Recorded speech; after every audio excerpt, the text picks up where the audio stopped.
حبايبي ما تنسوش اللاف والشير.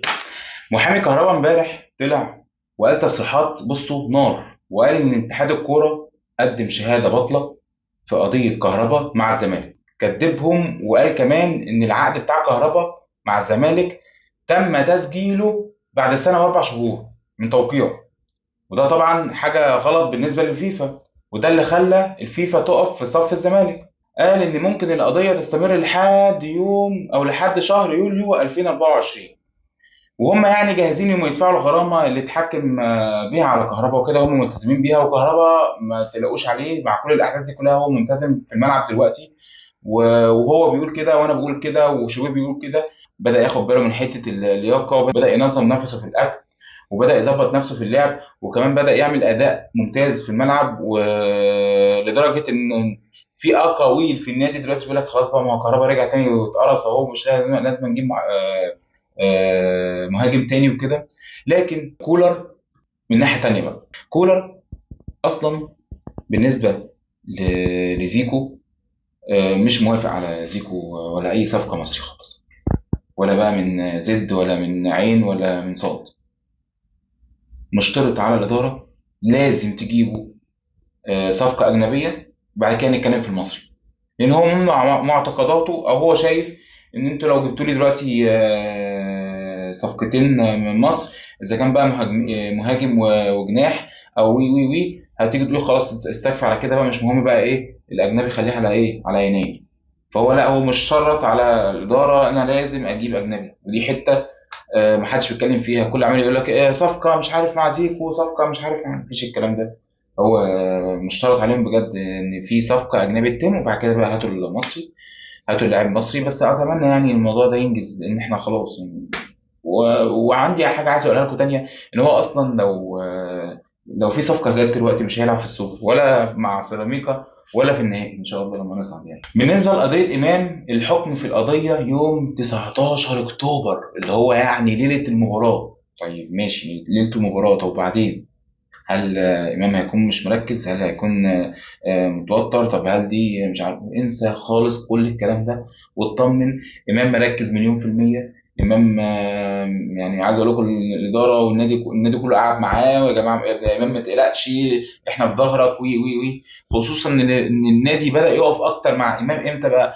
لما بداوا يحسوا ان الامن اللي هو تشاجر مع امام بدا يخش في حته اللي هو الشهره بقى، او اللي انا هستغل بقى الموضوع، عايز اخد فلوس والقصه دي كلها. وخصوصا ان انا اعرفه معلوماتي، والله اعلم ان الكلام اللي بيتقال، والله اعلم ان هو اصلا الامن ده شغال، هو اصلا محامي يعني، هو تحت امبريلة او تحت الشمسيه بتاعت نقابه المحاماه، فهو اصلا غلط انه يشتغل وظيفه تانية زي وظيفه الامن، غلط قانونيا عليه يعني. حتى ان انا اعرفه بيتحول لمجلس التأديب حاجه زي كده يعني. فالمحامي بتاع امام استغل بقى الحته دي، وهو رفع قضيه على الراجل بتاع الامن ده، اللي هو خلاه يخش او خلاه يقول ازاي هو واحد في المحاماه وبيزاول وبيشتغل شغلانه تانية، فكده لازم يحول لحاجه اسمها مجلس التأديب. فهو بقى شغل محاماه بقى، حاجات احنا بقى ايه مالناش دعوه بيها، المفروض ان انا اقدم محتوى كوره اصلا مش عارف ان انا بقوله ده.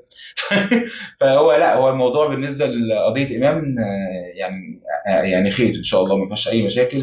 وحتى هو نفسه امام نفسه بدا يطمن، والمحامي طلع من يومين مع مع الصحفي احمد جمال، واطمن الناس كلها وقال لها يا جماعه ما تقلقوش، الدنيا زي الفل وان شاء الله خير. وحتى يعني اليوم 19 الموضوع مش هيكون مؤزم قوي على امام وكده يعني.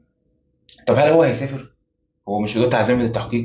هو مش، بص، هي دي مش جنايه، دي جنحه، دي جنحه. فهو يسافر عادي، والموضوع لسه يعني ما اتحكمش عليه اصلا، بيقول لك لسه فيه الحكم يوم 19، ممكن كمان يوم 19 ده يقول لك كمان تاجيل ولا حاجه يعني. فهو الموضوع ان شاء الله خير يعني. النهارده الاهلي بيكمل استعداداته لمباراه سيراميكا في نص نهائي كاس السوبر المصري اللي هيتلعب يوم 20 اكتوبر في الامارات. المدرب مارسيل كولر شغال على دراسه نقاط القوه والضعف عند سيراميكا علشان يحضر الفريق بشكل كويس للماتش. وكمان بقى الاهلي عمل ترتيبات للسفر، وان شاء الله البعثه هتتحرك يوم 17 اكتوبر.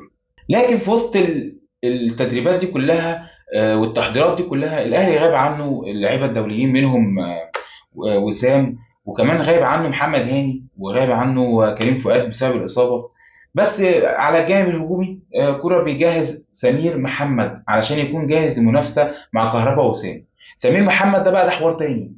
حتى هو في ماتش حرس الحدود لما الاهلي فاز 3-0 في الماتش الودي اللي هو كان من يومين ده، سمير محمد عجب قوي، احرز هدف في الماتش ده.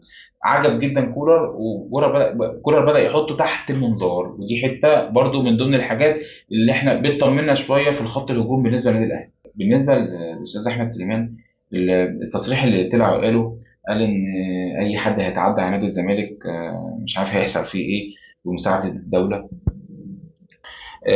بص انا هتكلم باتجاه تاني خالص. طالما انت بقى جبت سيره الدوله كده، انا شايف ان ده تصريح بعيد عن الكوره بقى. اصل انا مش زملكاوي ولا تفكيري زملكاوي، انا واحد اهلاوي. مش هقعد اقول لك بص شوف بقى اهو نادي الدوله اهو ومش عارف ايه والحق ده، شفت يا عم الزمالك بيدعم من الدوله. لا لا لا، مش هقول الكلام ده خالص. مش بتاعنا.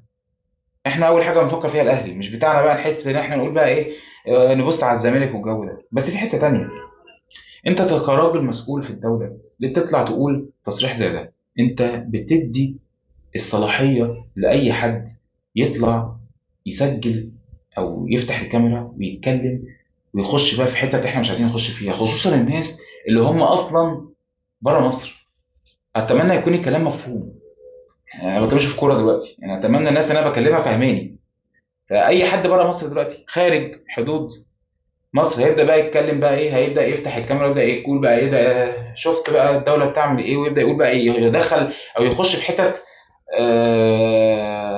هتاثر على اللي هيستمع الفيديو ده. فايه لازمتها؟